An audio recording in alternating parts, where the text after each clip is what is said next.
en en esta experiencia que hemos tenido, por ahí dejar un poco comentar cómo está dividida la RAC, que digamos está dividido en la parte de prevención, un área de asistencia, que es la RAC 2. Nosotros perteneceríamos por ahí, por si escuchan el nombre, la RAC 3, que sería el área de la Secretaría que está en contacto con los equipos de salud. Eh, eh, en- hace unos meses he ingresado con Milagros a trabajar y a colaborar, y en esta área estamos, bueno, estamos yendo al interior de los hospitales, del interior, ¿no? Y en esta oportunidad lo hacemos así, eh, para que llegue, este, bueno, a quienes más podamos.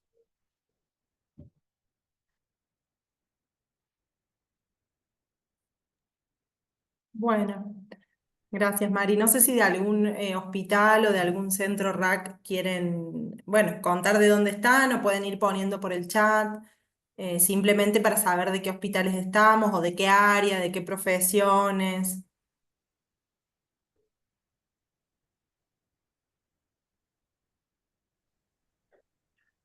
Buenas tardes, mi nombre es Francisco, soy el subdirector del Hospital de La Calera.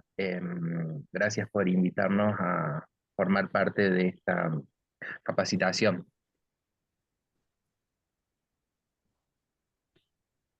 Buenas tardes, Francisco. Hemos estado por ahí hace poquito. Creo que es la primera de las capacitaciones que estuvimos por Calera, me parece. Sí, es así. Sí, bueno, qué bueno que te hayas podido sumar. Gracias.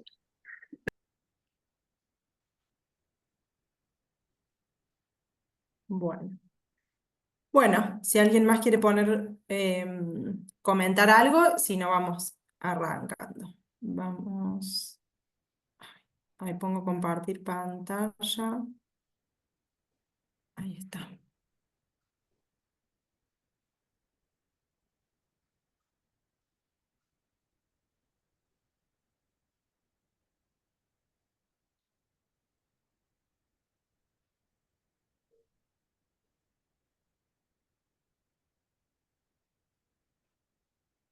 Bien. Bueno, pueden ver bien ahí. Eh, yo no veo una pantalla. Ahora sí, ahora Bien. sí. Bien, bueno, se ve entonces. Bueno, vamos a arrancar en cualquier cosa. La idea es que podamos ir intercambiando, que podamos ir haciendo preguntas, así que las dudas que tengan, consultas que tengan, podemos charlarlas sin problema. Bueno, este es un protocolo, como les contaba, que está dividido en tres partes. Vamos a ver la parte en relación al abordaje de situaciones de urgencia. Es muy extenso y hay mucho contenido, pero bueno, como para ver un poco la orientación y cómo pensar algunas cuestiones en relación a la urgencia. Bueno, cuando se presenta un caso de urgencia o una situación de urgencia en la guardia, también puede pensarse para el primer nivel o segundo nivel de atención, para ver cómo vamos a actuar. Si nosotros sospechamos que el motivo de la urgencia es una intoxicación o un síndrome de abstinencia, en general vamos a tener tres modos de presentación clínica. Uno es si la persona se encuentra sedada, si la otra presentación puede ser que la persona se encuentre estimulada, ansiosa o agitada, o que la persona se encuentre más bien confundida. Esas son las tres grandes presentaciones y va a depender mucho de la o las sustancias que pueda haber consumido la persona. Para eso vamos a ver un poco la clasificación general de las sustancias. Es una clasificación bastante sencilla, pero que nos va a orientar en relación a la intoxicación o la abstinencia de estas sustancias, cómo va a ser la presentación clínica. Dentro de los depresores, el depresor común mayormente, digamos, consumido en nuestra sociedad, es el alcohol. También tenemos sedantes o hipnóticos e inhalantes o solventes volátiles. Todas estas sustancias están dentro de la clasificación de depresores del sistema nervioso central. Después tenemos los estimulantes, que también, digamos, dentro de los estimulantes, el estimulante de mayor prevalencia es la cocaína que puede administrarse por distintas vías, pero en nuestro medio lo más común es la cocaína inhalada o esnifada y también la cocaína fumada, que muchas veces se conoce como pasta base o pipazo, que son productos digamos, de cuando se cocina el clorhidrato de cocaína. Después, dentro de los estimulantes están las anfetaminas, el éxtasis, el tabaco y la cafeína. Después están los alucinógenos, dentro de los cuales se encuentra el cannabis. El cannabis sabemos que tiene múltiples, digamos, componentes, tiene componentes que son más psicoactivos, como el THC, y después está el cannabidiol, que es el componente que se utiliza principalmente con fines de uso medicinal y otros fines, pero es el que se usa con fines medicinales. Después está el PCP, el LSD, todas estas sustancias tienen generan más sintomatología del tipo alucinógena. Y después están los opioides, que van a tener una presentación clínica especial también, que está la morfina y la heroína. Bien.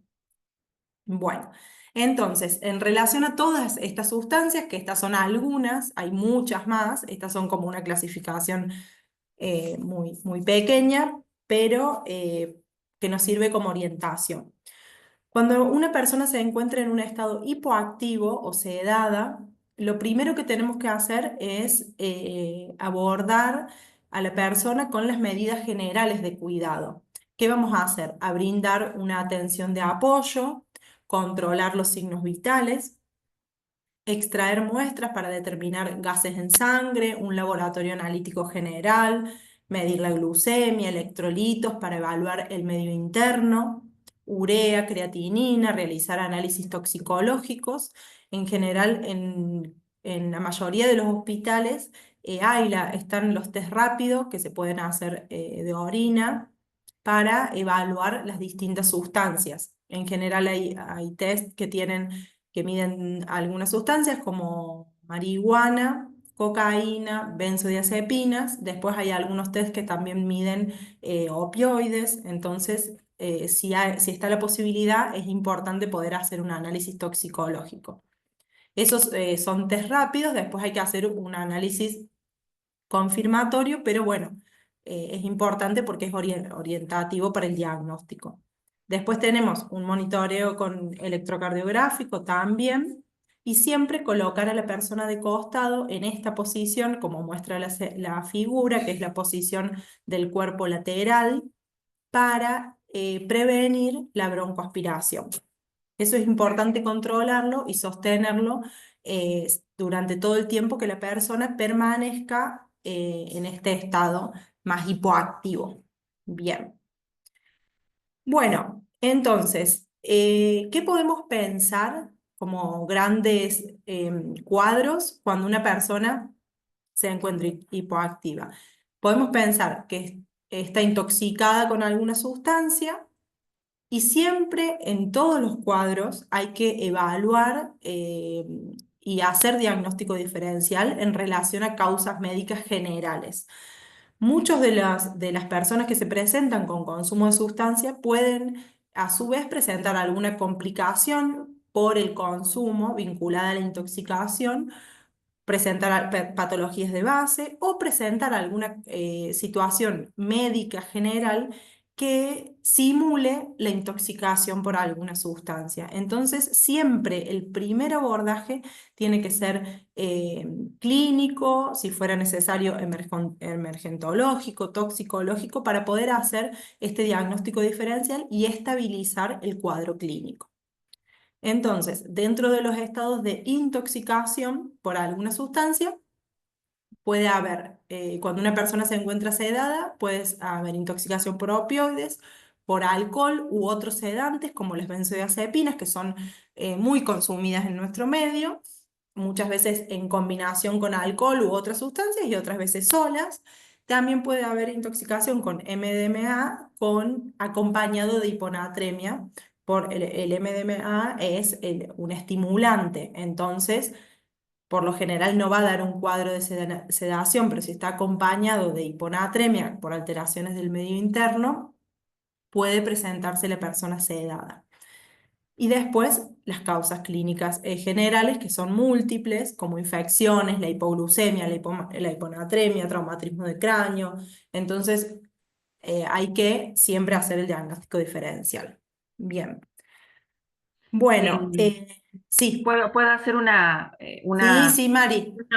una viñeta que viene al caso, que también muchas veces las personas que sabemos que están en tratamiento, por ejemplo, había un caso de una paciente que me llama su hija diciendo, bueno, mi mamá volvió a tomar alcohol y le pregunté por qué, ¿sabes?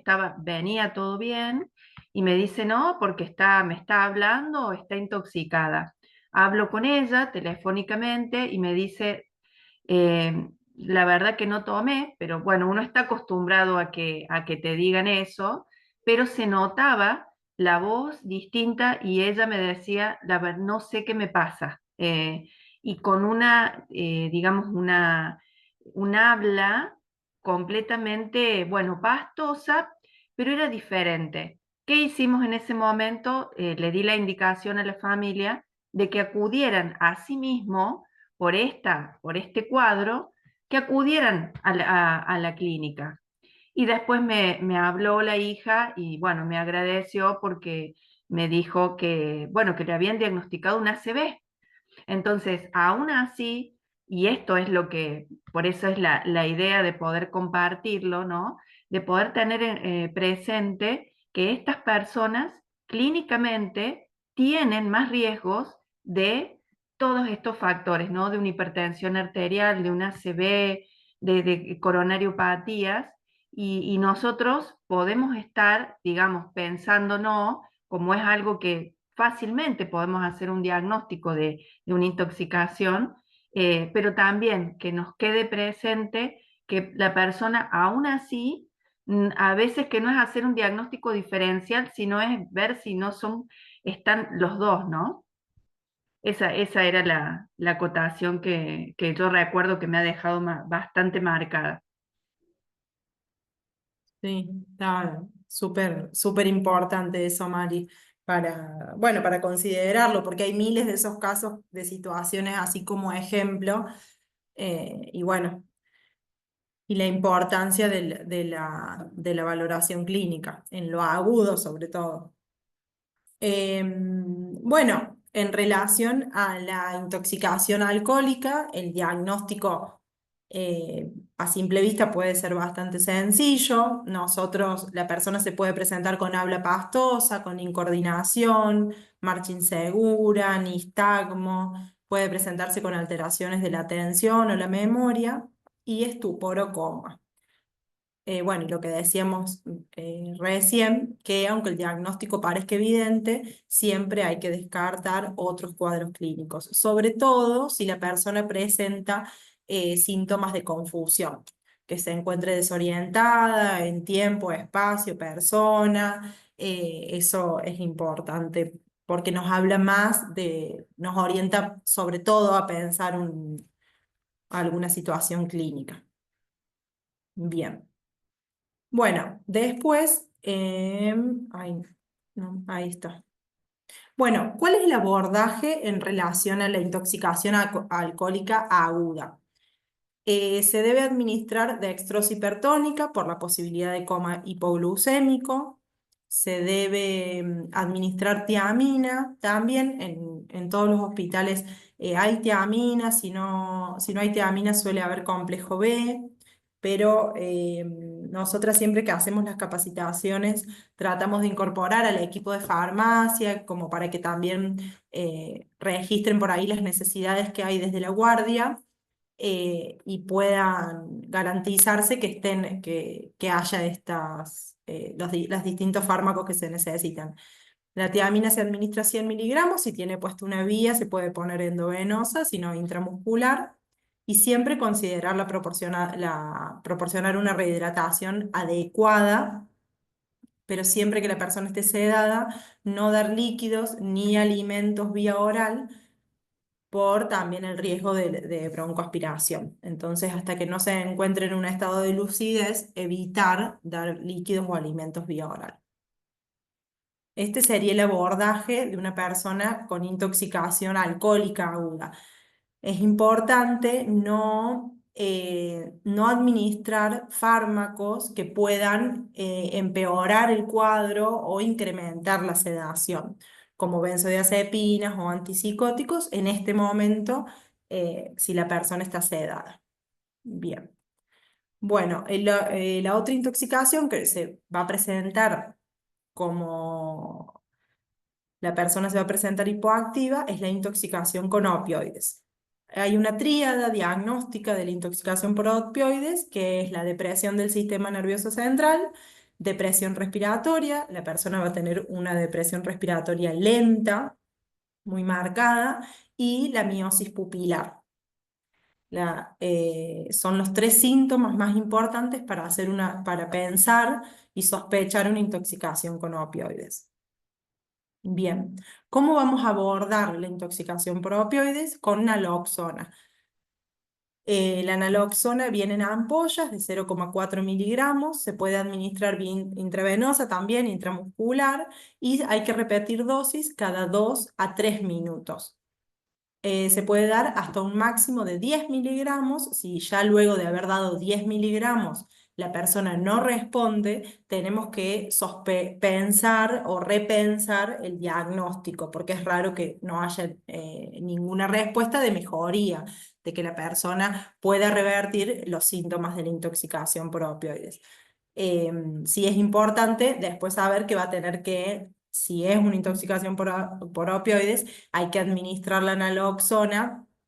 Se puede dejar una vía para una administración continua, eh, para observar si los síntomas, digamos, sostener la mejoría clínica, porque la vida media de la naloxona es menor que la de los opioides. Bien. Bueno, ¿cuál es, digamos, la importancia de los opioides? Los opioides por ahí no es un consumo tan frecuente en nuestro medio, hay algunas situaciones de consumo de opioides vinculadas más a los profesionales de la salud o a personas que tengan acceso o personas que hayan tenido alguna cirugía traumatológica con dolor crónico y persisten con el consumo de opioides. Un opioide es cualquier agente endógeno o exógeno que vaya a unirse a nuestros receptores opioides.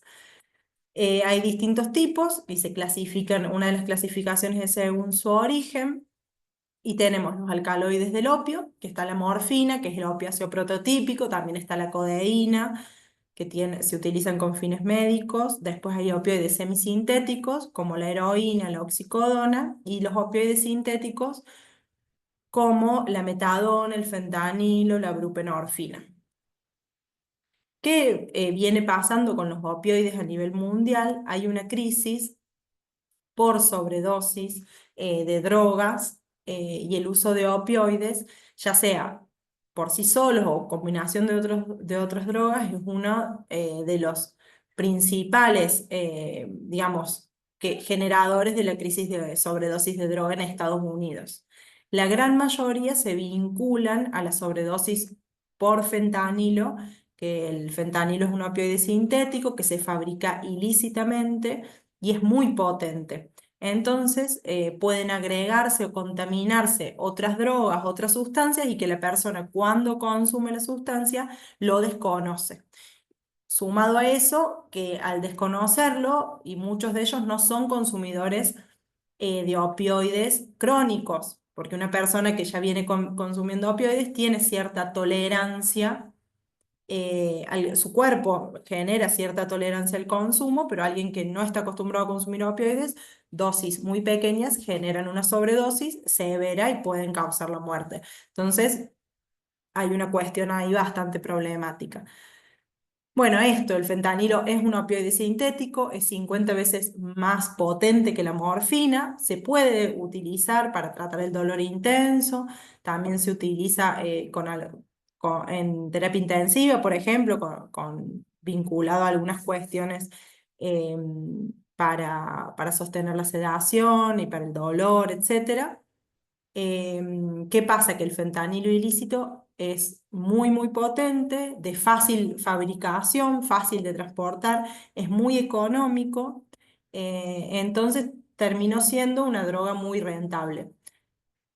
Así que bueno, la cuestión es que muchas personas consumen la droga adulterada o contaminada con fentanilo, que es un poco lo que pasó en nuestro país. Ahí lo vamos a ver.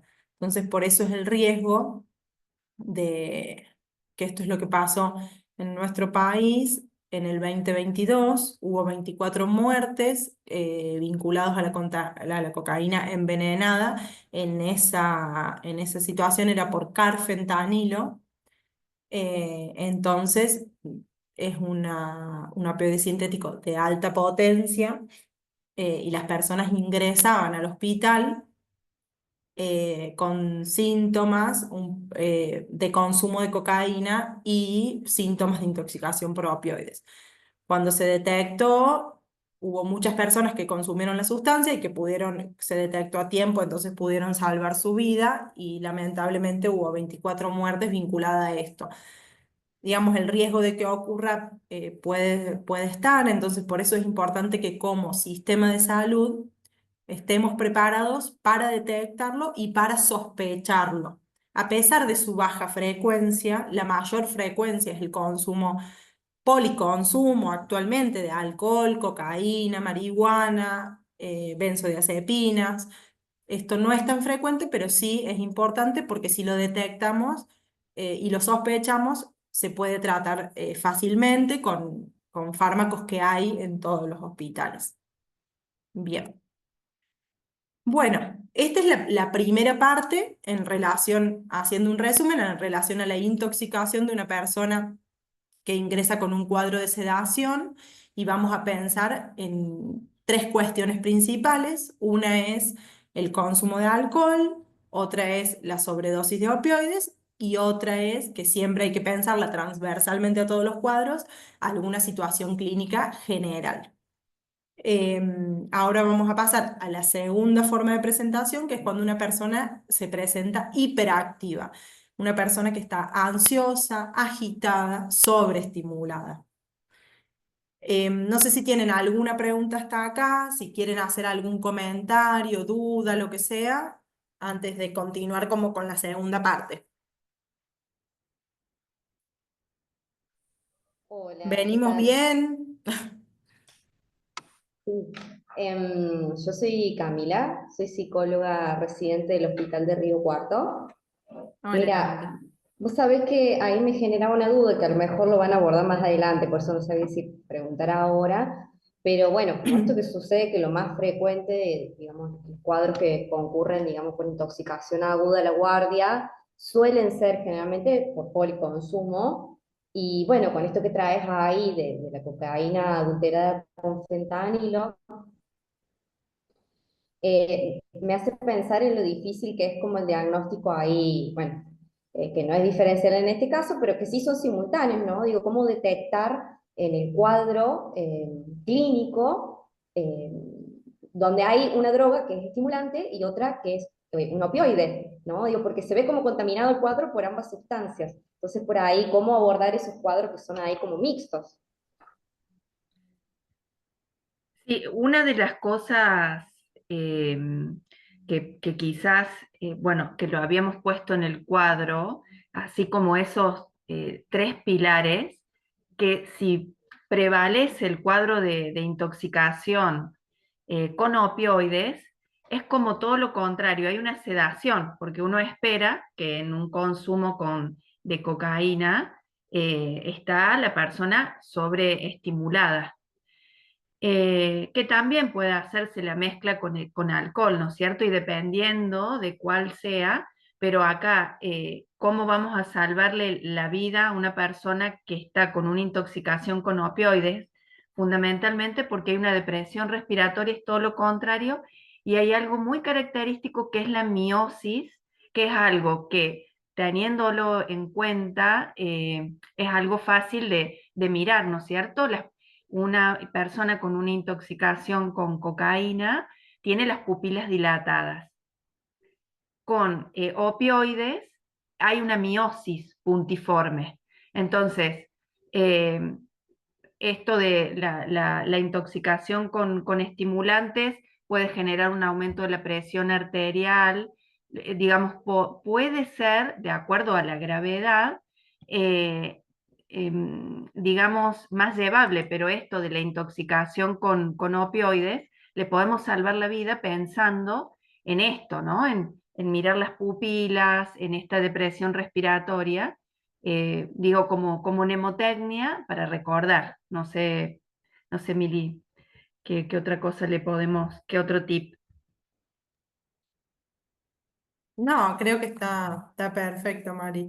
Me parece eso, que no es tan sencilla la clínica, que esto es como lo importante es tener la sospecha, saber también que no es la mayor prevalencia, sí, hay una mayor prevalencia de policonsumo con alcohol, cocaína, cannabis, pero no es tan común el consumo de opioides.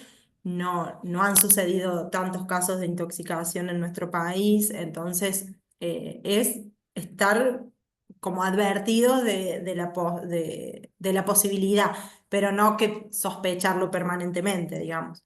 Y cuando hay un cuadro que no nos cierra, poder pensarlo. De hecho, con la presentación clínica que decía Mari, la mayoría de los casos de esta situación se presentaban así, con la miosis puntiforme, que fue lo que orientó también el diagnóstico. Y bueno, y si tienen los test toxicológicos, poder hacerlos. Bien. Bueno, Mari, ¿quieres seguir con ¿Te la ha parte que pasado? sigue? Sí. Sí. ¿Te ha pasado, han tenido algunos casos, por ahí no son tan específicos por consumo, digamos, por policonsumo, sino que tienen que ver con personas que han ingresado eh, fundamentalmente por alguna patología de dolor? Esto lo vemos también muy frecuente en mujeres, o bueno, ya directamente, como decimos, personas que tienen el acceso a una receta, al sello, que ronda en relación a, digamos, al área de salud, ya sea, puede ser un farmacéutico. Imagínense, bueno, estas personas que tienen este acceso y que empiezan de a poquito, muchas veces a, bueno, que aspirina, que paracetamol, que ibuprofeno, y terminan ya directamente con, bueno, oxicodona, tramadol, y posiblemente haya, bueno, intenten ingerir por un intento autolítico. Hay, digamos, distintos cuadros que puede ser muy útil también consultar con la familia, ¿no? Si logramos que se logra que vaya acompañada para conocer un poco más el entorno. Bueno, ¿hay alguna otra pregunta respecto a este síntoma de más que todo de la hipoactividad? ¿O de algún caso de opioides que hayan tenido en alguno de sus centros? Bueno. Bueno, con respecto a ahora todo lo contrario, eh, no sé quién lo va a pasar, ¿lo pasas vos, Mili, o lo puedo pasar yo? Yo lo paso, Mari. Sí, porque Bueno, estén. Vos bien. anda, trato de ir siguiéndote y si no, decime. Sí, sí.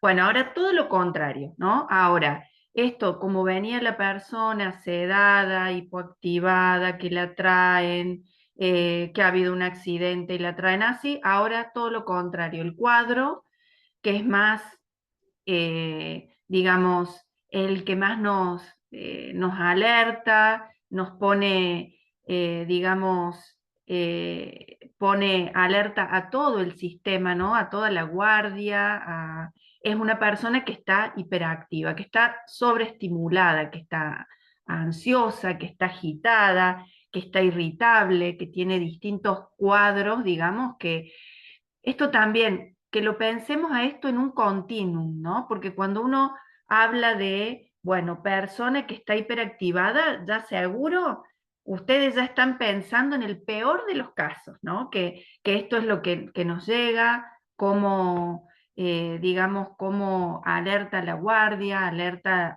a los sistemas a los servicios también de emergencia, ¿no? Pero que es un continuum, que no siempre la persona va a venir en un grado extremo.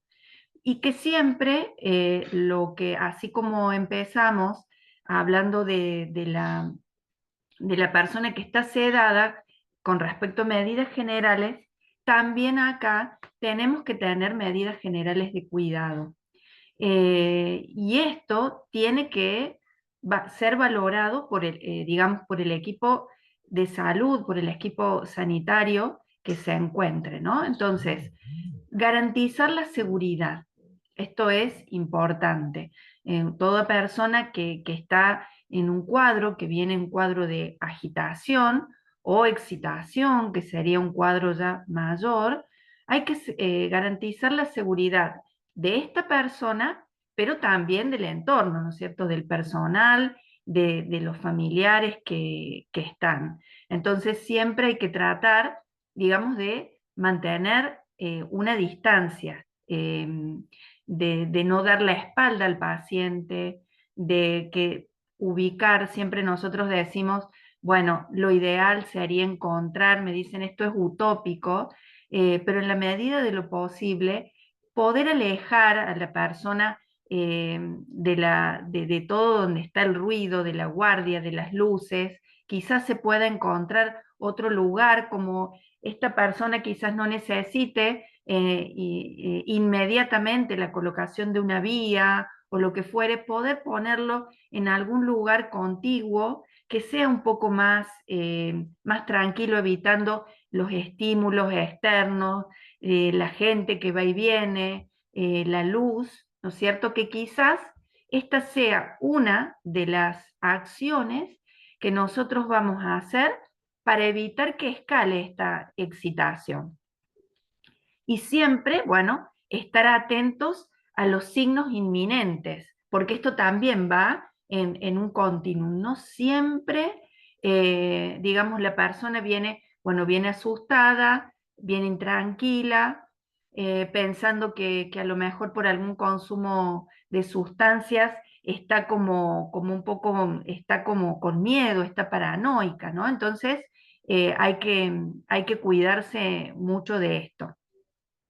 Pero siempre esto de valorar el tono de voz, la tensión muscular, la hiperactividad, ¿no? Es como todo lo que tenga que ver con la expresión, digamos, el comportamiento motriz de la persona, es lo que nos va a dar realmente la gravedad. Quizás hay personas que entran y que empiezan a los gritos, y que no pasan de ahí, ¿no es cierto? Pero una persona que ya está en un estado que comienza tenso, o que digamos que empieza a cerrar los puños, quizás no habla, pero mira fijo, a esas personas hay que estar bien atentos.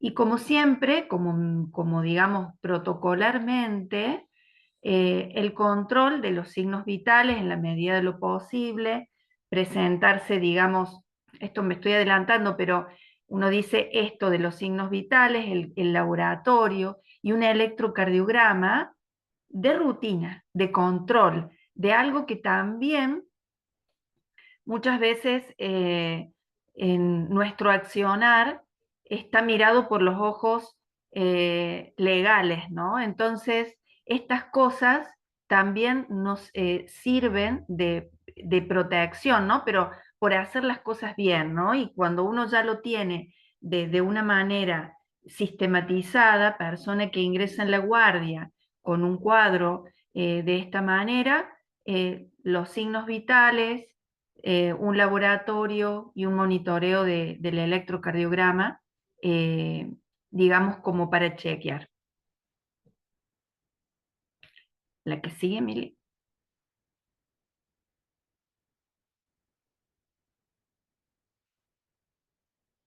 Bueno, entonces, estas recomendaciones para tener en cuenta, ¿no es cierto?, respecto a este paciente, a esta persona. Por ahí muchas veces necesitamos, antes que estar el equipo de salud, quizás viene, lo traen, la policía muchas veces, en algunos casos hay personal de seguridad, hemos estado visitando algunos hospitales que nos dicen, bueno, seguro ustedes tendrán algo para comentar, pero en algunos lugares es uno de los problemas que ocurren en quién tiene que abordar a la persona antes del equipo de salud. En otros lugares hay, digamos, hay personal para contener. Pero muchas veces presentándonos, sabiendo que esta persona puede llegar a tener ideas paranoides de persecución y estando con un policía, a lo mejor tenga, digamos, se sienta mucho más nervioso. Cuando uno se presenta como personal del equipo de salud, que es parte, ¿no?, de la institución y que está para ayudarlo, de una manera, las actitudes, el lenguaje paraverbal que uno utilice, mostrando una tranquilidad a uno, mostrando seguridad frente a lo que está, no asustado o ponerse irritable o ponerse intolerante o decir, bueno, o mostrar signos de estar ofuscado, ya estas personas están en hiperalerta y por ahí están tomando estas mínimas señales como algo muy negativo, ¿no? Entonces esto de mostrar la actitud bien tranquilizadora y de firmeza, muchas veces baja ese nivel, ¿no es cierto? A hablar con una voz tranquila, sin elevar la voz, un lenguaje, un tono bajo, con una escucha activa, respetando muchas veces, simplemente pudiendo hacer un silencio y dejar que se calme, simplemente estas cosas van a poder ayudar a que se reduzca. Respecto a la familia, por ahí hay que tener en cuenta que los familiares pueden ayudar o a veces pueden empeorar la situación, ¿no? Entonces, tener en cuenta de que si es necesario apartarlos, quizás si hay dos personas, poder escuchar, digamos, muchas veces el lamento es que estas personas vienen solas, sin familiares, quizás han perdido todas estas conexiones con familia, pero otras veces no, vienen acompañados y por ahí es muy importante lo que el familiar tenga para decir, pero digamos de una manera que esté apartada. A lo mejor ofrecerle un poco de agua, alimento, por ahí para generar una distensión. Tenemos que pensar que estas personas cuando están en estos cuadros, por consumo de sustancias, pueden pasar días sin comer, sin haber tomado agua, ¿no? Entonces, esto puede ser, bueno, una vía también. Y siempre, como decimos, evitar primero las amenazas ni las promesas falsas, ¿no? De quédate tranquilo, que no te vamos a hacer nada, o bueno, o cosas así. Bueno, ¿y qué vamos a pensar cuando una persona está sobreestimulada, ansiosa o agitada? Bueno, vamos a pensar en estas podemos tener una abstinencia a alcohol, ¿no? Una intoxicación de alcohol, vamos a tener una persona que está sedada, la abstinencia de alcohol, la persona se está sobreexcitada. O también la abstinencia de las benzodiazepinas u otros sedantes. Tengamos en cuenta que alcohol, benzodiazepinas y sedantes van por las mismas vías. La intoxicación ahora, una intoxicación o abstinencia de estimulantes aguda, también una intoxicación con alcohol puede pasar, y la abstinencia aguda de opioides. Entonces, estos sedantes, la abstinencia puede provocar también una persona que esté ansiosa y agitada.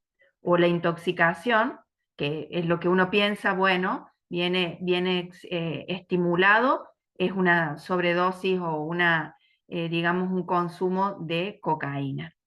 Pero también tenemos que tener en cuenta las causas generales. La que sigue. ¿Qué causas generales podemos encontrar, podemos pensar? Siempre, además, como dijimos en el otro cuadro, las causas pueden estar juntas. Por ejemplo, convulsiones. Puede haber convulsiones y este estado, porque la persona tenga una patología neurológica de base, o estas convulsiones pueden ser debidas a, digamos, el consumo excesivo de estimulantes que en su grado máximo pueden aparecer convulsiones. Si es posible, y pensando en esto, que pueden ser las dos cosas, ¿no es cierto?, poder tener bueno, el acceso a una historia clínica si la hubiere, o esto de los familiares e ir pudiendo valorar. Pero es como hacer este juego, esta disquisición, este ejercicio para tener entrenado, ¿no? Ir pensando en eso. Bueno, después, no, la anterior, ahí está, no, se me pasó. La hipoglucemia. También la hipoglucemia puede producir un cuadro que digamos que es muy parecido al consumo digamos, de estimulantes. Una infección, la hipoxia, el traumatismo cráneoencefálico o la hemorragia subaracnoidea. Y como en el otro caso, para complicarnos las cosas, todo esto puede llegar a tener una persona que ha estado en consumo o que ha tenido un accidente o que está en un estado completamente, una infección por un estado ya de una, digamos, baja de defensa, o una hipoglucemia porque pasan quizás una semana consumiendo solamente sin comer. ¿La que le sigue? Bien, entonces vamos a ir esto ordenadamente para que nos quede en nuestro mapa mental a la hora de poder pensar en estas cosas. Bueno, vamos a hablar de la abstinencia de alcohol, las benzodiazepinas y los sedantes. ¿Por qué? Como les contaba, porque es el mismo cuadro para nosotros, por eso también hablamos del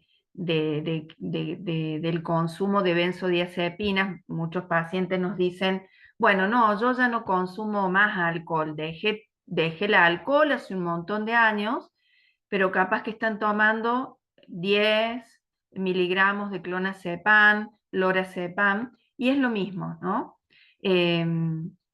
Entonces, de acuerdo, bueno, a los criterios de diagnósticos, de la abstinencia con 2 o más signos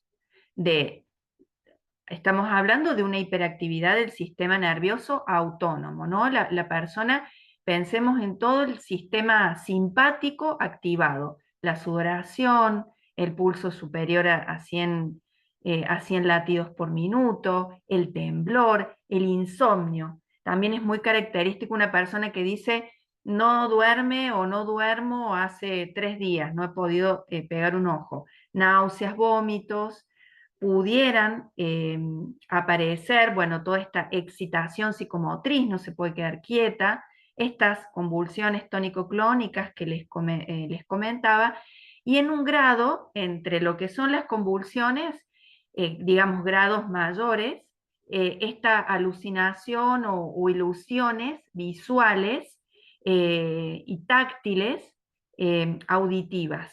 Pueden ser alucinaciones o estas ilusiones, ¿no? La abstinencia también, bueno, ¿qué le pasa a esta persona? ¿En qué contexto? Porque no viene con que está haciendo un tratamiento, quizás nosotros no sepamos nada, pero puede ser, por ejemplo, se ha internado, no ha dicho que consume y se practica una cirugía, ¿no? Y en el postoperatorio puede aparecer esto, ¿no? Puede quizás ni siquiera bueno, en el hepatograma, también otra de las cosas que nosotros vemos que por ahí eh, poco, digamos, se pide como el perfil del laboratorio y no se pide un hepatograma, y para nosotros es muy importante el hepatograma y fundamentalmente la gamma GT para poder, esta es la que más nos muestra, no tenemos así de decir la persona, pero nos muestra un poco de digamos, de cuánto consumo para llegar a una abstinencia, para hacer todo esto uno dice ya tiene que ser algo crónico, pero por ahí tener en cuenta que muchas veces nosotros tenemos que volver a repetir los laboratorios, pedir, digamos, para la gamma GT y esto sería para que lo tengan en cuenta. Bien, la que le sigue. Y tenemos una escala para poder valorar la escala de Sigua que nosotras ahí está, se la dejamos y está en el manual para descargar. Esta es como para hacer una comparación, la escala de Sigua de la abstinencia con la escala de Glasgow, ¿no? De acuerdo a diferentes síntomas, vamos puntuando y esto nos permite ir evaluando cómo va evolucionando, ¿no? Si va mejorando o se va agravando. Acá como les mostramos, como para que tengan, para que vean, por ejemplo, la presencia de náuseas o vómitos, desde sin náuseas 0 puntos a ya que haya, por ejemplo, náuseas constantes, arcadas, que es el máximo. Bueno, la que le sigue. Bueno, ¿cómo es esta, digamos, esta abstinencia? Nosotros decimos entre 6 horas hasta 36 horas. Entonces pensemos en esto que les contaba, que una persona puede haber ingresado por una cirugía o por una situación, digamos, clínica que requiera una internación y, no sé, un abdomen agudo, lo que fuere, y que van pasando las horas y empieza un cuadro que nosotros no sabemos a qué poder atribuir, ¿no? Y podemos, muchas veces necesitamos. ¿Cuál es la característica de estos pacientes? Que más, si no los conocemos, si no tenemos una historia clínica, por ahí ellos siempre dicen que no consumen, ¿no? Entonces, no podemos muchas veces guiarnos por su relato, ¿no? Y tener en cuenta que la mayor intensidad son las primeras 72 horas y cede aproximadamente a los 10 días. Y que el cuadro más grave es el delirium tremens. Quizás con el delirium tremens, que es el cuadro más grave, hayan otros signos que ya nos hagan pensar, ¿no es cierto?, en que esta persona tiene un consumo crónico y ya está muy complicado. La que le sigue. Entonces, ¿cómo vamos a, cuál es el tratamiento de la abstinencia? Muchas veces, bueno, en los hospitales, para poder iniciar el tratamiento, nosotros siempre decimos, con la cocaína la persona, bueno, decide iniciar tratamiento, se lo puede aislar, se puede tomar medidas para ansiolíticos para que esté más tranquilo, pero no pasa nada. Si nosotros hacemos que una persona que está consumiendo mucho alcohol, digamos, bruscamente deje de tomar, podemos tener esta situación, ¿no? O por ahí hemos tenido algunos casos que las personas dicen, no, definitivamente dejo de consumir y tienen toda la fuerza de voluntad y lo logran y pueden aparecer estos síntomas, ¿no? Entonces, estar alerta. ¿Cómo vamos a hacer el tratamiento? Con benzodiazepinas, diazepam o lorazepam. Una de las cosas, bueno, el diazepam, 10 a 20 miligramos por vía oral de inicio, el lorazepam oral o intramuscular en dosis de 2 a 4 miligramos, teniendo en cuenta que el lorazepam no, digamos, no tiene paso hepático y estas personas pueden ya tener dañado el hígado, entonces podría ser en caso de que hubiera, pero no es una condición que el diazepam no se pueda utilizar, pero sería lo recomendable. Entonces se va observando, se va repitiendo las dosis según sea necesario, midiendo esta escala, la escala de Sigua, que la podemos ir puntuando para ir observando los temblores, el sudor, la presencia si hay presión arterial, la frecuencia cardíaca elevada, para ir evolucionando. Entonces tenemos una herramienta que es un poco más objetiva para nosotros así ir diciendo, no, vamos mejorando esto o esto va empeorando. Y como siempre, utilizar la tiamina porque nosotros sabemos que estas personas, tiamina 100 miligramos diarios durante 5 días, sabemos que estas personas no hace ni falta que hagamos un dosaje, lo hacemos de manera preventiva o de acción para prevenir todo el otro cuadro. En caso, bueno, y siempre la buena hidratación, ¿no es cierto? Ahora, el grado máximo de esto, que es el delirium tremens, entonces la persona ha dejado de beber aproximadamente en la última semana, habíamos dicho el pico en las 72 horas, se presenta con confusión, se presenta desorientado, ya es un cuadro que es distinto, y hay alucinaciones.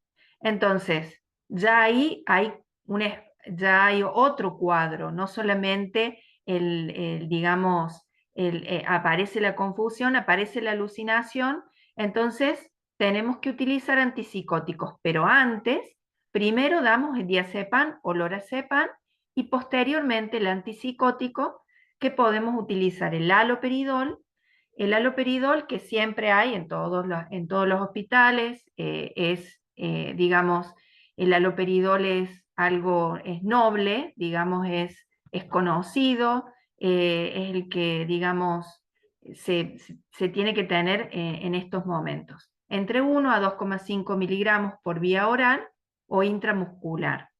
Y hay que dejar bien claro que respecto a las benzodiazepinas, porque es algo que, digamos, nosotros los especialistas por ahí lo recomendamos, cuando nos dicen, bueno, pero me lo dieron en el hospital, me hizo bien, y después continúa, y ya después aparece, ¿no es cierto?, esta dependencia y empiezan a tomar. Las benzodiazepinas se recomiendan para individuos que tienen trastorno por consumo de alcohol, que no se utilicen las benzodiazepinas a menos que la abstinencia, ¿no? En este caso sí, este es el único caso que nosotros necesitamos para, digamos, para hacer el tratamiento con la abstinencia y para que inicie, digamos, en todo caso, esta deshabituación.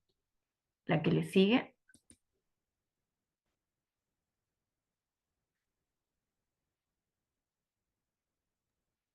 Estoy tratando de pasar, ahí está, no sé qué pasa.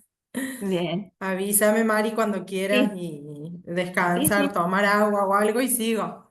sí, sí.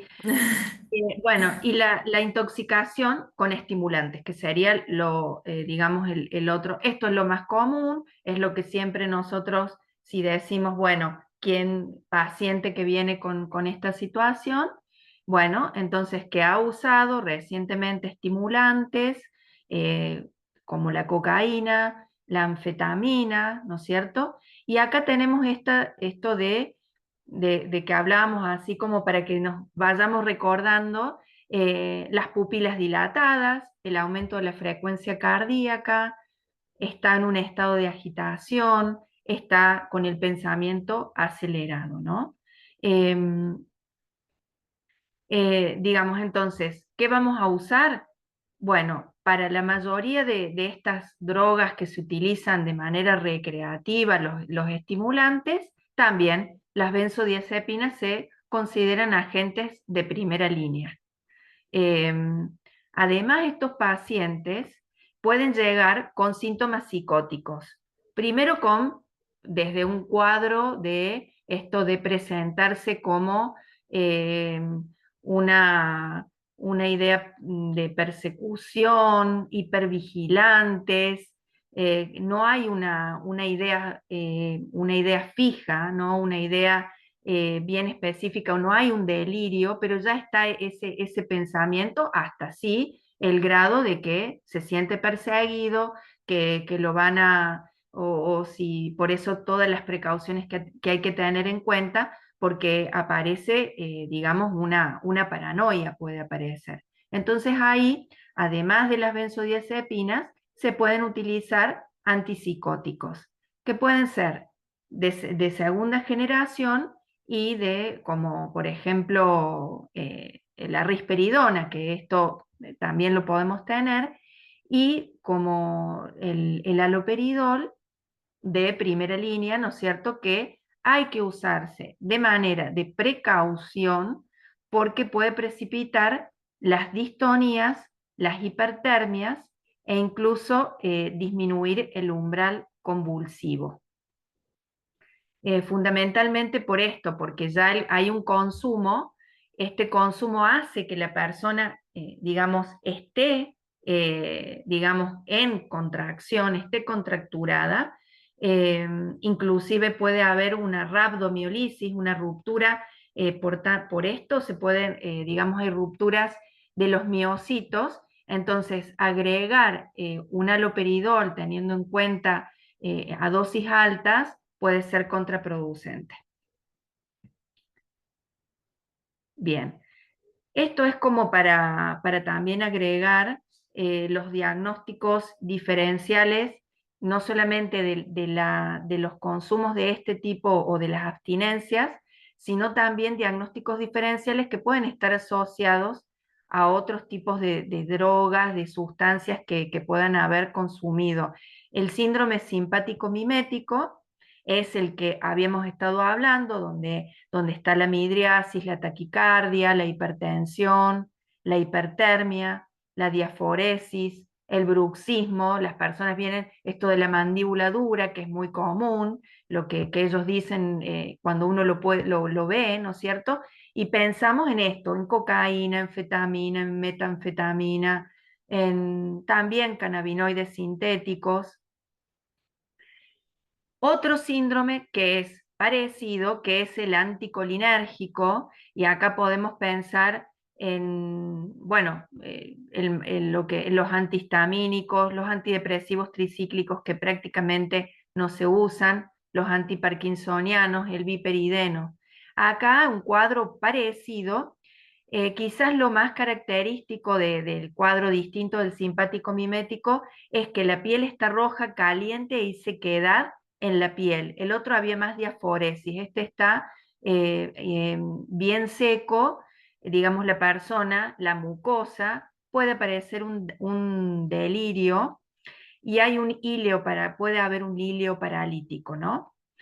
O retención urinaria. Esto es como, no digo frecuente, pero algunos de nuestros pacientes que toman este tipo de medicamentos nos dicen, bueno, no puedo ir a orinar y uno está alerta a esto.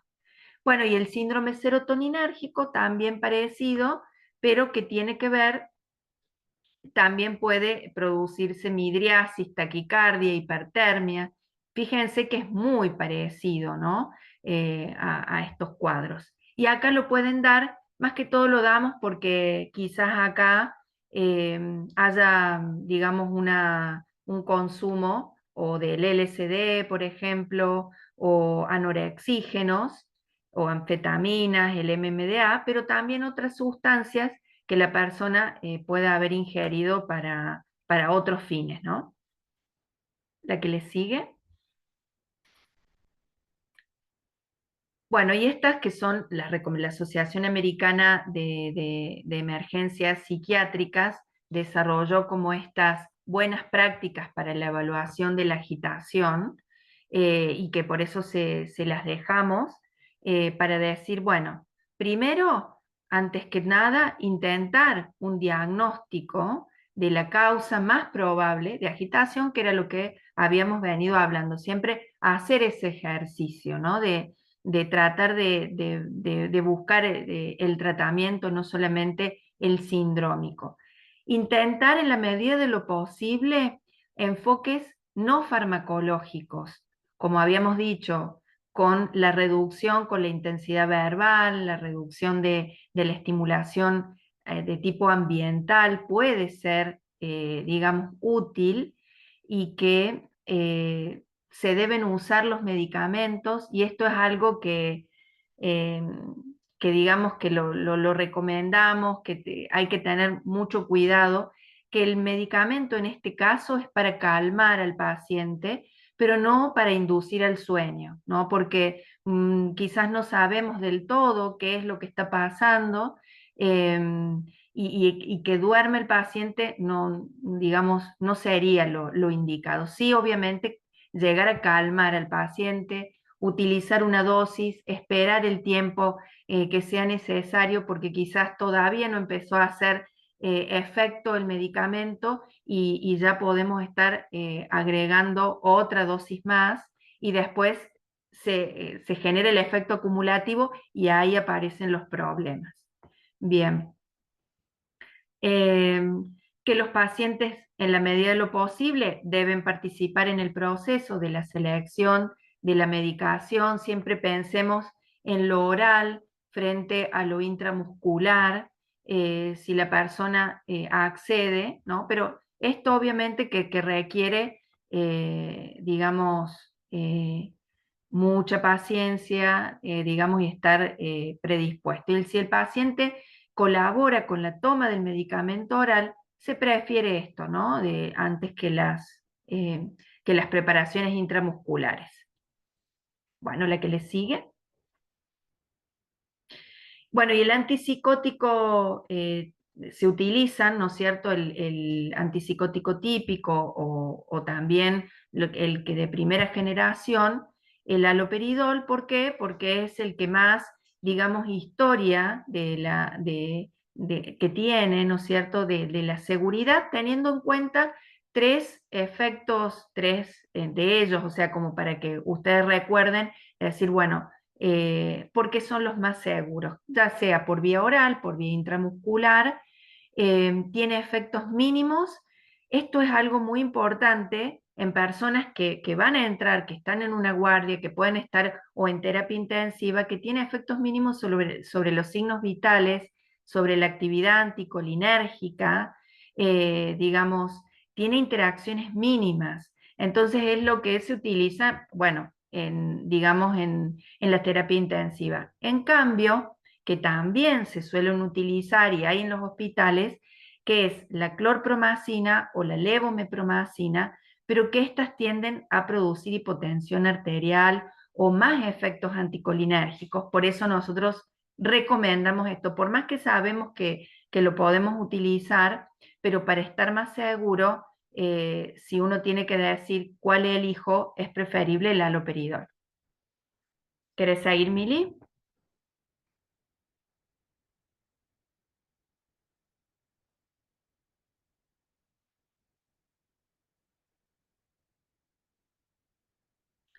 Estás muteada. Ay, perdón, estaba muteada.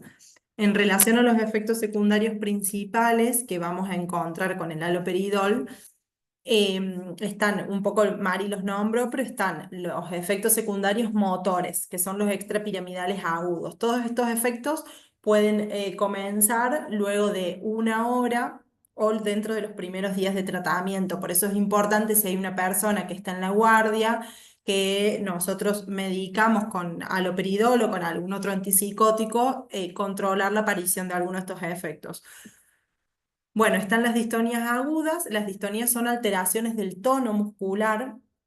¿Cómo lo vamos a ver clínicamente? La persona se va a presentar con posturas anormales de la cabeza o del cuello, puede haber alteraciones en la deglución, puede haber hipertonía de la lengua, la persona va a tener el discurso empastado, va a haber protrusión de la lengua y alteración en el habla como disfonía y la situación más grave clínicamente es que haya alteración de la respiración con el espasmo laringofaríngeo.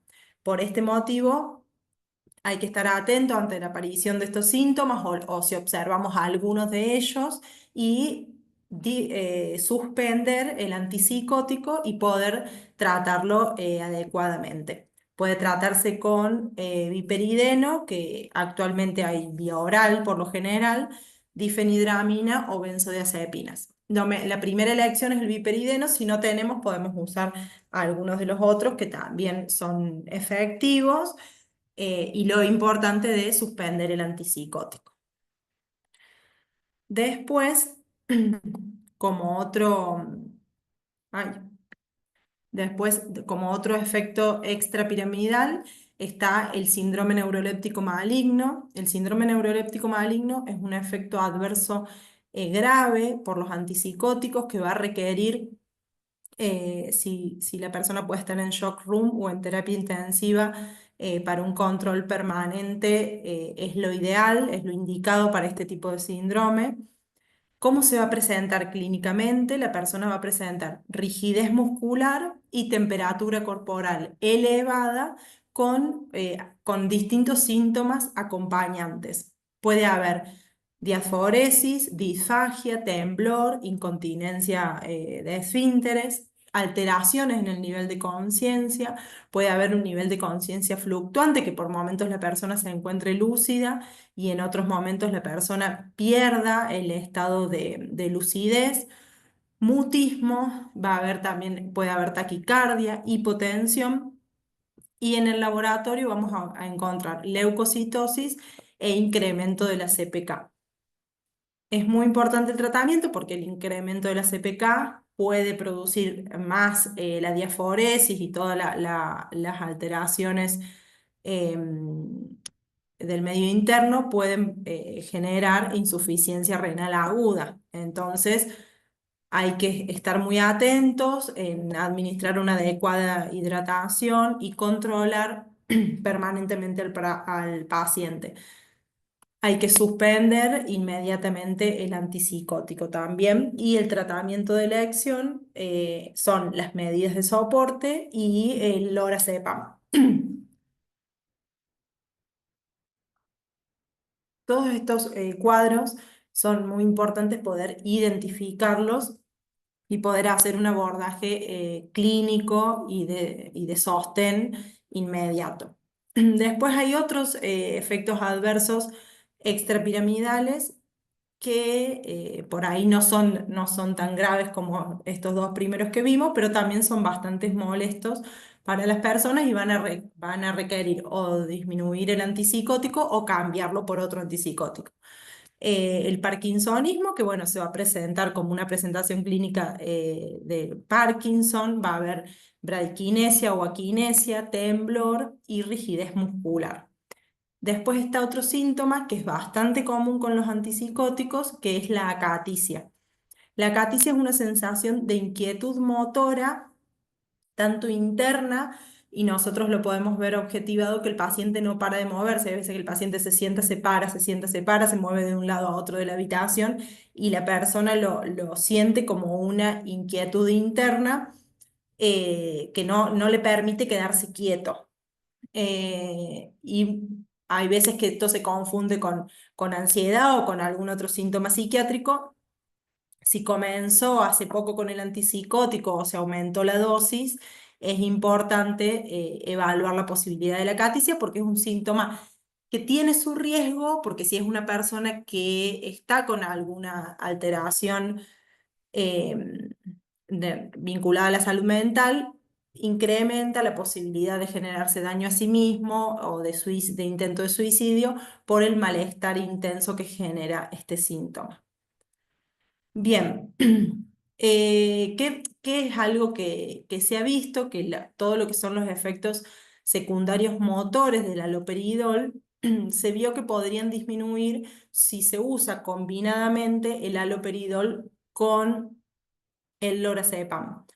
Sin embargo, sí hay que tener en cuenta que siempre hay que tratar de utilizar la menor cantidad de fármacos posible, la menor dosis, la dosis óptima que nos dé una respuesta farmacológica, pero que evite las interacciones farmacológicas y teniendo en cuenta que si es una persona que está intoxicada, las interacciones con otras sustancias. ¿Cuáles son algunas recomendaciones? En caso de la intoxicación alcohólica aguda, el haloperidol sí es el medicamento de elección. No así en el caso de una intoxicación con estimulantes, como vimos hace un rato, que la intoxicación con estimulantes de elección van a ser las benzodiazepinas. Nosotros podemos usar el haloperidol con un poco de mayor cuidado, por lo que vimos anteriormente, por las interacciones con los estimulantes, sobre todo con la cocaína, por el incremento de la CPK, ambos aumentan la CPK, ambos disminuyen el umbral convulsivo, ambos generan alteraciones en el electrocardiograma. Entonces hay mayor riesgo de arritmias, etc. Entonces se pueden usar con mayor cuidado.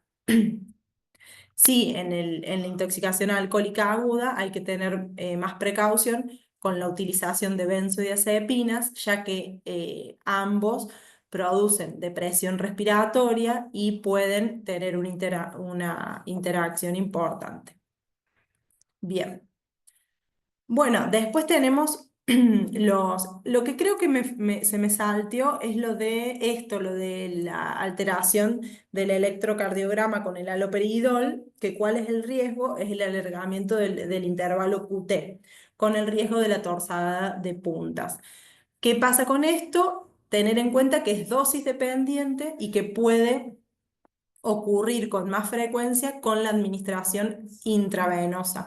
Por eso es que insistimos en que si una persona acepta la medicación vía oral o podemos darla intramuscular, tratar de evitar la administración intravenosa, porque todo eso puede generar más efectos adversos. Entonces, la administración vía oral e intramuscular generan menos efectos adversos. Si vamos a administrar haloperidol intravenoso, tratar de que se administre en una dosis más baja. La dosis máxima diaria de haloperidol es de 20 miligramos día. Si es endovenoso, tratar de que sea máximo 10 miligramos día. Y con una monitorización continua del electrocardiograma. Bien. Quiero, Esto ya...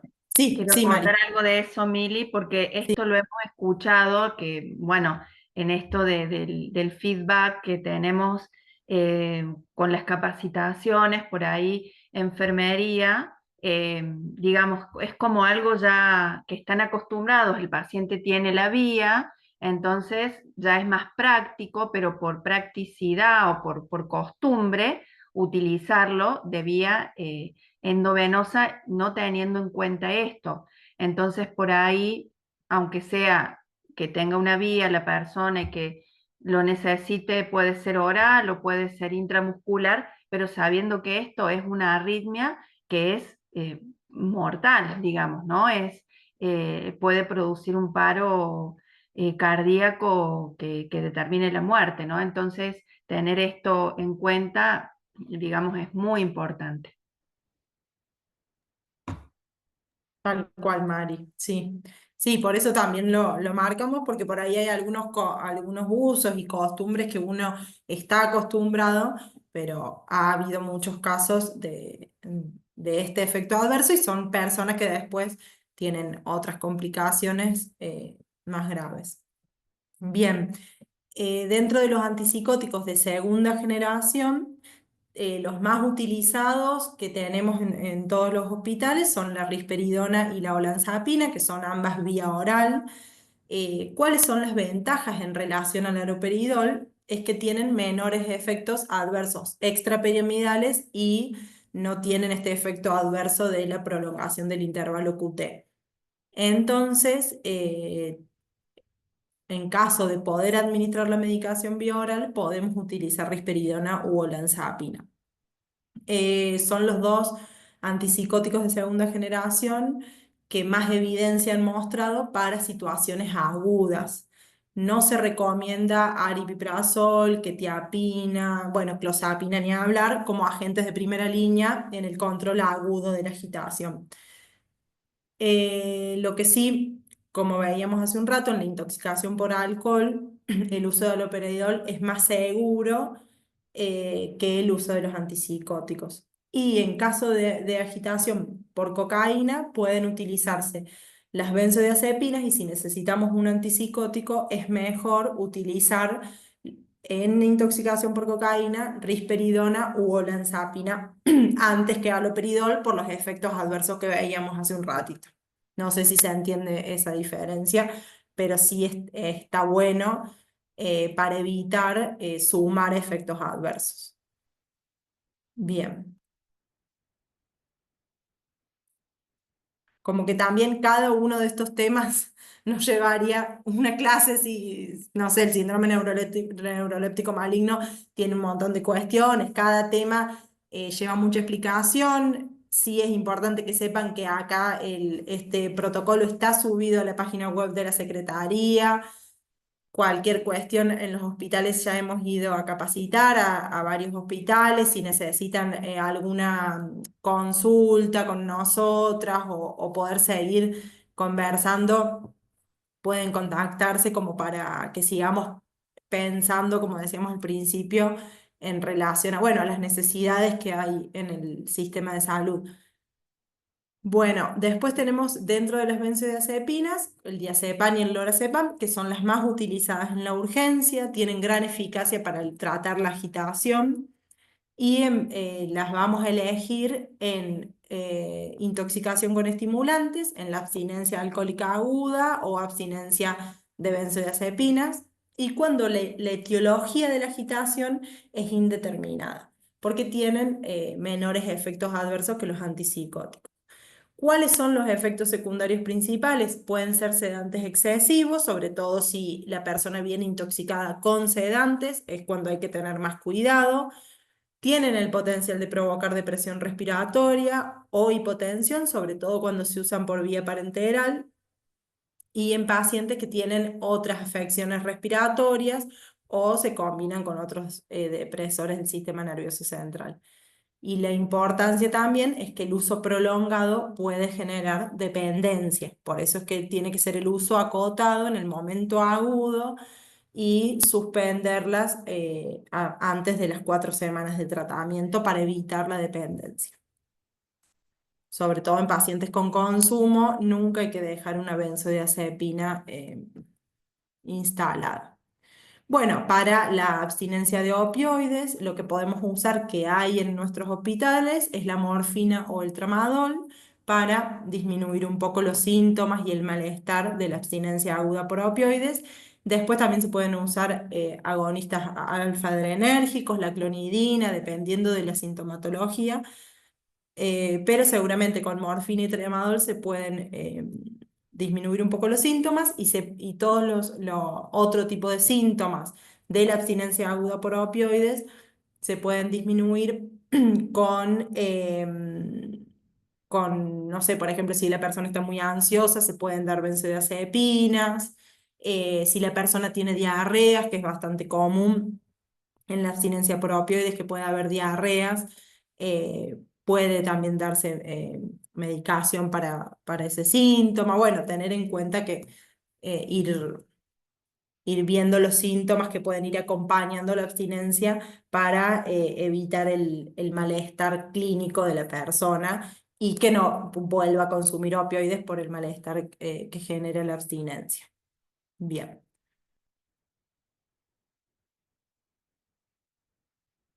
Bueno, estas son el resumen de los fármacos usados con más frecuencias, las vías de administración posibles, las dosis de inicio recomendadas y la dosis máxima diaria recomendada, y luego cada cuánto tiempo puede administrarse cada fármaco. Entonces, bueno, para que tengan en cuenta una guía más o menos estimativa de cuál puede ser la dosis de inicio y cuál sería la dosis máxima diaria, y también esperar el tiempo de acción del psicofármaco para poder administrar una nueva dosis, porque hay veces que la persona está con mucha sintomatología y administramos más dosis de la dosis máxima diaria o con una frecuencia más seguida, o administramos más fármacos esperando otra respuesta. Entonces también saber el tiempo de acción del psicofármaco para poder pensar que no ha habido efecto y que necesitamos utilizar otro psicofármaco, como para tenerlo en cuenta. Y recordar que muchos de los efectos adversos que vimos son dosis dependiente, entonces tratar de no sobrepasar las dosis máximas diarias. Bien. Bueno, y vamos llegando al último, al final bueno, de la capacitación. Mejor así no terminamos tan tarde, que puedan ir todos a cenar y a descansar. Sí, no sé si hay alguna duda hasta acá, consulta, comentario, o seguimos con... Bueno, continuamos entonces. Bueno, la última forma de presentación que habíamos visto al principio es cuando la persona se encuentra confusa, es decir, que va a estar desorientada, puede estar desorientada en tiempo, en espacio, en persona, y podemos decir que la persona presenta síntomas claros de un síndrome confusional. Siempre que haya o sospechemos de un síndrome confusional, lo primero que tenemos que pensar son causas médicas. El síndrome confusional nos está hablando de un daño cerebral agudo, entonces tenemos que pensar que es un motivo médico general. Entonces, bueno, puede haber traumatismo de cráneo, hipoglucemia, un poco lo que ya vimos, diversas infecciones, la encefalopatía hepática en personas que tienen consumo crónico de alcohol, que tienen ya alteraciones hepáticas. La encefalopatía hepática suele causar desorientación, también es importante tenerlo en cuenta. El accidente cerebrovascular, como el ejemplo que nos había compartido Mari, en relación a una persona con consumo de alcohol, que a su vez luego tuvo un ACV. Así que todas las causas médicas es necesario evaluarlas y considerarlas. Después, dentro de las causas más precisamente vinculadas al consumo de sustancias, está lo que habíamos hablado del delirium por abstinencia de alcohol o benzodiazepinas. La persona presenta un estado de confusión mental, de desorientación, presenta alucinaciones. En general, las alucinaciones por abstinencia de alcohol son alucinaciones visuales o alucinaciones táctiles o senestésicas. Pueden sentir bichos caminando sobre la piel, pueden tener alucinaciones muy vívidas. Muchas veces también tienen que ver con bichos, serpientes, arañas, ese tipo de cosas, pero bueno, son distintas. Depende mucho de cada paciente, de cada situación clínica.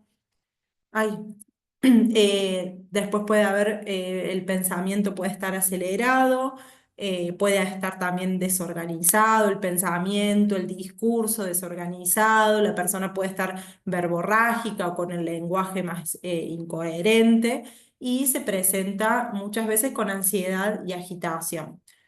Además de los síntomas que habíamos visto en relación a la abstinencia alcohólica, como los temblores, náuseas o vómitos.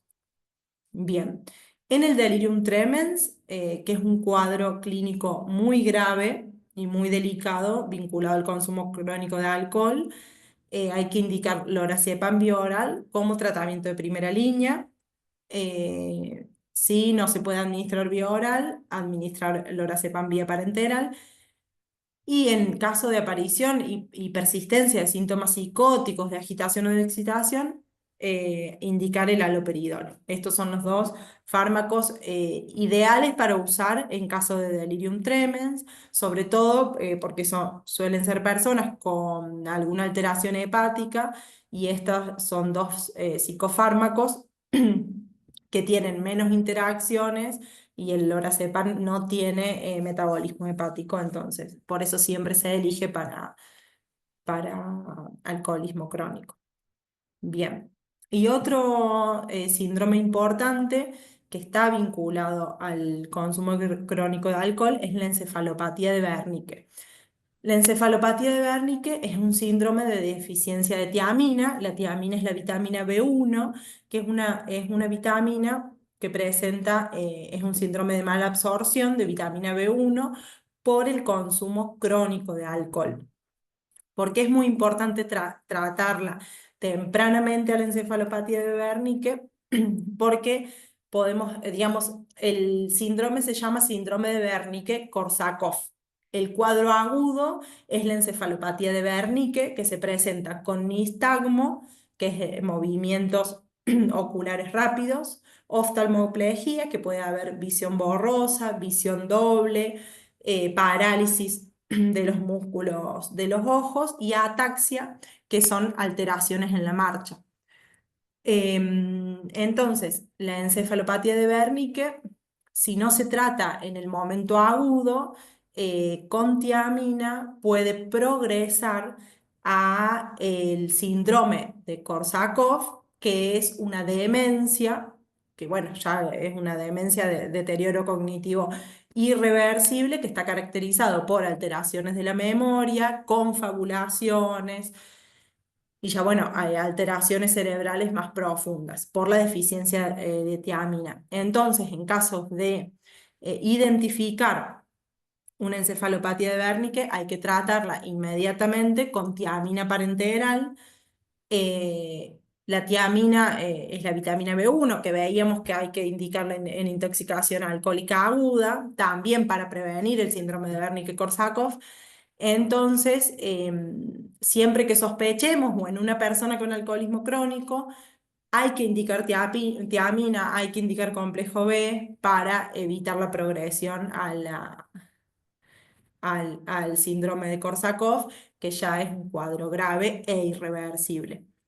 Es una medida terapéutica muy sencilla, muy económica, y que puede ayudar mucho a la persona que se lo indiquemos. Por eso también hacemos mucho hincapié en esto. Indicar esto, tiamina profiláctica, en todos los pacientes que tengan trastorno por consumo de alcohol. Eso es súper importante. Bueno, el tratamiento parenteral se debe administrar son 100 miligramos, de 100 a 500 miligramos día, y se deben administrar como mínimo por 5 días, ir evaluando la respuesta que tenga la persona, si mejoran los síntomas, si mejora la confusión mental, tiene que comenzar a mejorar el estado de confusión mental, y se debe sostener el tratamiento por vía oral. Así que bueno, esos son los síndromes confusionales más comunes asociados al consumo de sustancias. Y bueno, por último, algunas cuestiones generales en relación al tratamiento. Una vez que la persona esté estabilizada clínicamente, es fundamental la derivación a salud mental, la articulación con los centros, si están en el interior, con los centros RAC que hay en el interior, que pueda la persona o su familia, si la persona no quiere acceder a tratamiento, o poder orientar a la familia a tratamiento ambulatorio. También desde los hospitales se puede derivar a comunidades terapéuticas si fuera necesario, o acá a Córdoba, que tenemos el Centro Asistencial Córdoba, y también hay consultorios de adicciones en algunos hospitales. Entonces, tratar de garantizar que la persona, luego del cuadro agudo, pueda al menos conocer, saber o acercarse al tratamiento ambulatorio. Hay veces que no quieren, por eso está bueno que puedan orientar a las familias y tratar de trabajar algunas cuestiones vinculadas al consumo previo al alta, como para, sabemos que es una problemática compleja, muchas veces hay que, bueno, aprovechar la situación de internación aguda para poder trabajar en relación a la problematización del consumo y a la adherencia al tratamiento. Entonces, bueno, tratar de construir una relación de confianza, trabajar de manera empática, sin prejuicios vinculados al consumo de sustancias, entendiendo como el consumo de sustancias como una problemática de salud. Saber que minimizar el problema puede ser parte de la presentación del paciente. Muchas veces la persona se presenta como, bueno, no fue nada. El otro día, una de las chicas de un hospital me decían que la paciente les decía, no, tuve solo un roce con la cocaína. Me causó gracia la palabra, el roce con la cocaína. Pero bueno, muchas veces se minimiza el problema, entonces entenderlo también como parte de la presentación, entender también que hay etapas en relación a cómo cada persona contempla su momento. Hay veces que están precontemplativos, hay veces que están contemplativos y comienzan a pensar realmente el consumo como un problema, y nosotros apostamos a que el paso por el hospital y el momento agudo puede la persona empezar a contemplar como acá hay algo que me está trayendo al hospital, que muchas veces sucede. Asegurarse de que la consulta tenga lugar en entornos en los que se respete la confidencialidad y la privacidad de la persona, la dignidad, tener en cuenta que lo que nos están contando tiene que tratarse en el marco de la confidencialidad. Bueno, esto, proporcionar la información adecuada y respaldar la elección del paciente dentro de la gama de tratamientos. Bueno, Mari, no sé si Sí, querés decir algo. quería acotar esto de que nosotros cuando una persona decide iniciar un tratamiento y siempre le preguntamos por qué ahora, muchas veces está el que le pasó algo, que llegó a su límite, o por ahí tenemos pacientes que han consumido durante mucho tiempo, toda su vida, y que tienen miedo a alguna enfermedad. Uno dice, no se dan cuenta, no toman conciencia de la gravedad clínica, física, no, ni siquiera cerebral, sino todo lo que puede llevar el consumo, ya pensando en el tabaquismo simplemente, pero cuando pasan por el hospital por alguna cosa, o bueno, tuve, digamos, una arritmia, o ya ese es el momento en el que dicen, decido hacerlo. Entonces, quien está ahí tiene esa llave, la posibilidad de que motivar ya sea a la misma persona o a la familia a que tomen conciencia. Y eso vale oro. Después, ¿qué va a pasar? Eh, digamos, sabemos que, bueno, todo lo que hago va en saco roto porque, digamos, estos pacientes por ahí, como uno dice, tendemos a generalizar y a pensar en el peor de los casos, pero hay muchos casos que inician tratamiento y les va bien, ¿no? Pero por lo menos nosotros pusimos en el hospital, en este lugar donde, ¿por qué no, qué te parece si es hora? Fíjate, de darles esa recomendación para nosotros es crucial para que la persona decida iniciar el tratamiento. Tal cual, Mari, tal cual. Está bueno eso. Son momentos en que muchas veces son críticos, y por ahí también apostamos con esto a que desde los equipos de salud de guardia entiendan ese momento como una oportunidad, que nosotros lo vemos en el ambulatorio después como bien. Bueno, tener en cuenta que muchas veces los objetivos iniciales de tratamiento, pensarlos tal vez antes de que se vaya de alta. Bueno, el objetivo inicial es que puedas comenzar un tratamiento ambulatorio. Muchas veces el objetivo inicial es difícil pensar en la abstinencia inmediata, hay veces que sí, que la persona acuerda, quiere, pero bueno, hay que ir evaluándolo, pero sí tener en cuenta de pensar en objetivos concretos como la asistencia al tratamiento ambulatorio al momento del alta y saber que podemos articular con los centros RAC para que puedan conseguir turnos al momento del alta, como para que se vayan con una continuidad y entender el tratamiento como una red de atención también. Eso es importante. Bien. Así que bueno, creo que esto ya es lo último. Ay, perdón. Y ahora me voy a dejar de compartir pantalla. Bien. Y les vamos a compartir, el tema de la familia, siempre abordar. Ay, no sé si sigo compartiendo o no. No, no. Bien, y ahora les vamos a mandar el link para que se anoten para tener la certificación de la clase y la asistencia.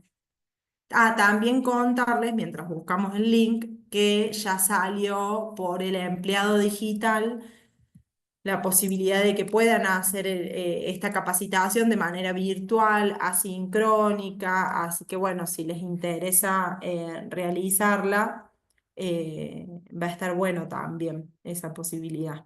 A ver. Ahora les voy a compartir el link, así se anotan y después les vamos a ir pasando a cada hospital cómo tienen a dónde tienen que descargarlo. Link para el certificado.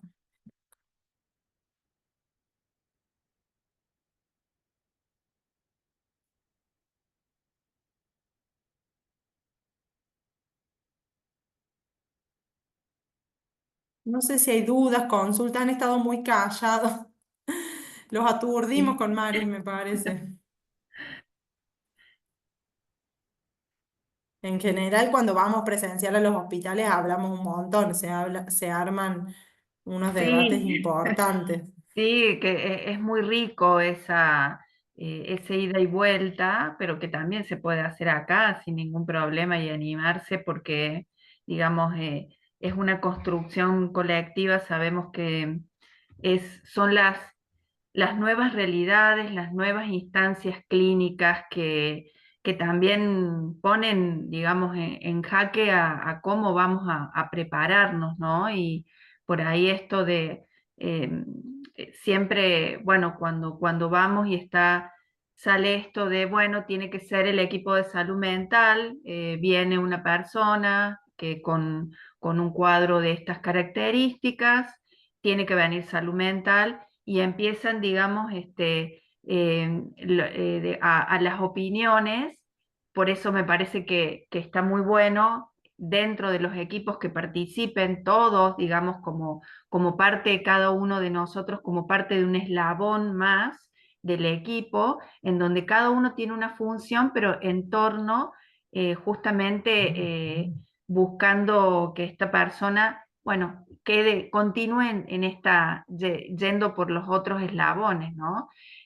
Pero saber qué espacio ocupa cada uno, el de específicamente, hoy vimos una partecita, digamos, como hablar de adicciones, hablamos de sustancias, hablamos de conductas, hablamos de un montón de cosas, después distintas instancias en la prevención, acá focalizamos haciendo como la lupa en una parte donde una persona con un consumo va a llegar a un hospital general y de ahí cómo podemos ampliar el abanico para que puedan ir a para que se puedan ir a otros lugares. También nos parece importante que los equipos del ambulatorio tengan este conocimiento, también para saber cómo es la dinámica y todos transversalmente conozcamos y saber, obviamente, ¿no? qué parte ocupa, ¿no? Por ahí muchas veces hemos escuchado que nos dicen, por ejemplo, psicólogos, psicólogas, que nos dicen, me llaman, pero yo no puedo hacer nada con una persona que está intoxicada. Y es cierto, ¿no? Entonces, por ahí tener en cuenta esto y ponernos de acuerdo entre los equipos de cada localidad, de cada lugar, ¿no?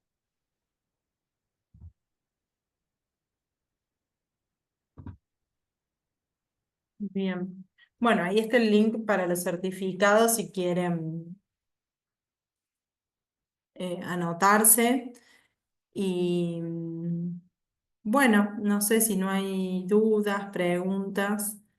eh, Podemos ir finalizando la presentación.